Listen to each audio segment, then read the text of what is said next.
বাংলার ইতিহাস আর লোকবিশ্বাসের এক রহস্যময় নাম ঐতিহ্যবাহী মহাস্থানগড়। শত শত বছরের পুরনো এই প্রাচীন নগরীকে ঘিরে রয়েছে অসংখ্য কাহিনী, অলৌকিক গল্প আর মানুষের গভীর বিশ্বাস। এর মধ্যে অন্যতম হল দুধ পাথর। কথিত আছে এই পাথরের উপর ভক্তি ভরে দুধ ঢাললে মানুষের মনের আশা আকাঙ্ক্ষা পূরণ হয়।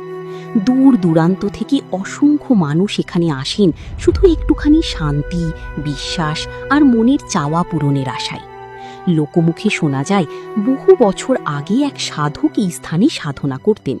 তার অলৌকিক ক্ষমতার কারণেই নাকি এই পাথর আজও মানুষের কাছে বিশেষ গুরুত্ব বহন করে।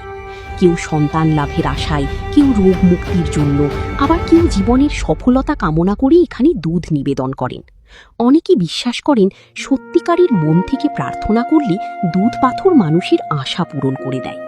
প্রতিদিন এখানে নানা শ্রেণী পেশার মানুষের ভিড় দেখা যায়। কেউ নীরবে দোয়া করেন, কেউ মোমবাতি জ্বালান, আবার কেউ পরিবার নিয়ে এসে মানত করেন।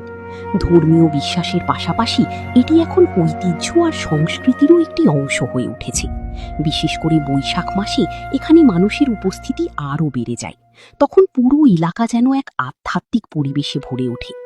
যদিও এইসব ঘটনার বৈজ্ঞানিক ব্যাখ্যা নেই, তবুও মানুষের বিশ্বাস আর আবেগই এই দুধ পাথরকে আজও জীবন্ত করে রেখেছে।